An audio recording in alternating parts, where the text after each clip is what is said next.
Meghan Markle.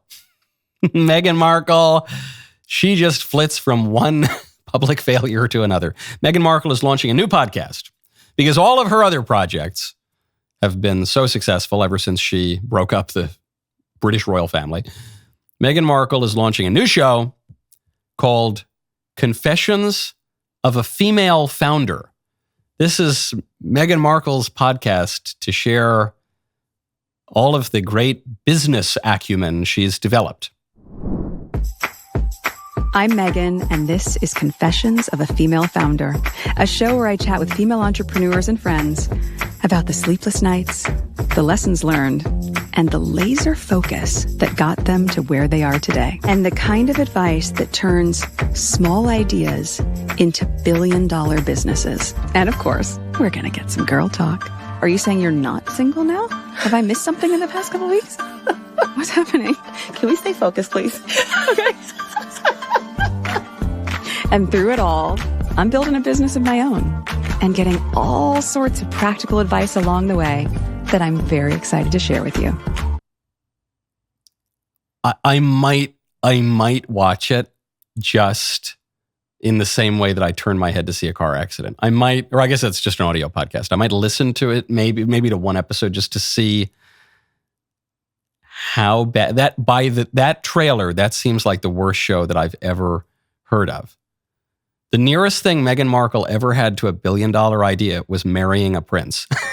And even that didn't work out because she decided she didn't want to be a real princess because to be a real princess involves duty and responsibility and caring about other people. And so she just wanted to be a pretend princess in Hollywood. So she split her husband off from his royal family and then inked a $1 zillion deal with a bunch of media companies, and then all her projects flopped.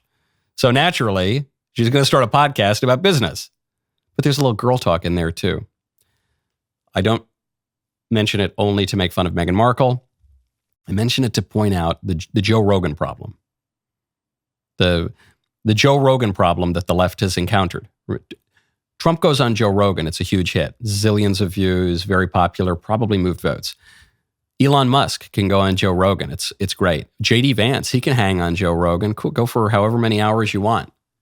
It helps him. Kamala Harris can't go on Joe Rogan. Joe Biden certainly can't go on Joe Rogan.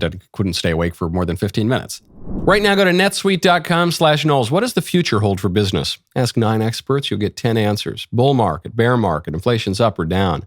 Can someone please invent a crystal ball? Until then, over 41,000 businesses have found a way to future-proof their operations with NetSuite by Oracle, the #1 cloud ERP.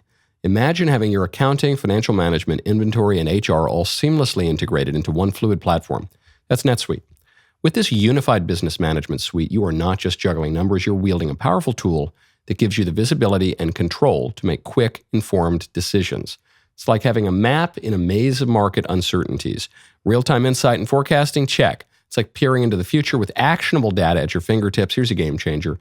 You'll be closing your books in days, not weeks. That means less time drowning in paperwork and more time focusing on what truly matters, steering your business towards success.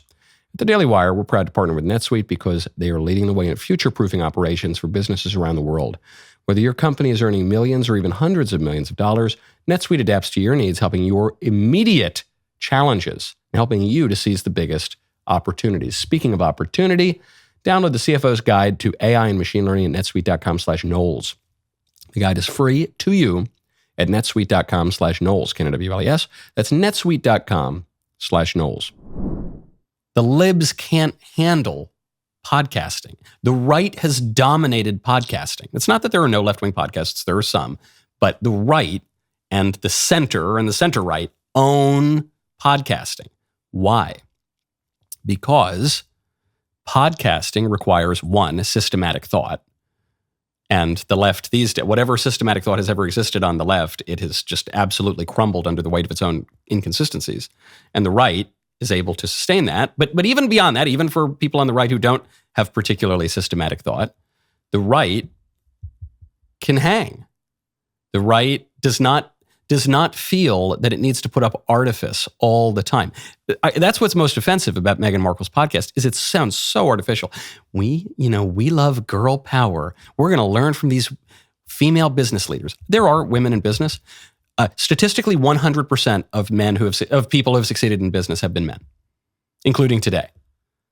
So it's not about business insight. It's about pushing this ideology of feminism, which is false. And we're gonna have a little girl talk too. Does anyone believe that Meghan Markle has like girlfriends? Women generally don't have girlfriends because women generally kind of hate each other. The left can't talk about that kind of stuff. See, on the right-wing podcasts, we can say things that are not totally politically accepted or politically correct, but one can speak authentically about those things. The left can't do it. And we have girl talk, tee-hee-hee. And it's a lot of fun. Hey, girl, you're still single. It's just so inauthentic. Why would I watch it? With podcasting can be weird. You can lose your train of thought. You can sometimes say things that are offensive or whatever, but it's a much more intimate medium. And the left has lost its intimacy with the people because of its artifice. The right has increased in intimacy with people because it has embraced common sense. And there is no greater expression of that than Donald Trump and the 2024 election, the vindication of Trump's political career. But you see it. It's not just Trump. You see it everywhere, in the media, in corporate America, in politics.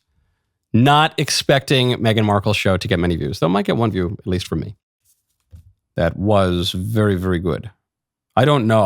Because this is generic, I don't know if the story I was just talking about is good. It might have been horrific and terrible. But what I'm saying is the clip was very good. And if you want more of them, you have to ring the bell and subscribe to the Michael Knowles YouTube channel, and then you'll get more of whatever it is that was.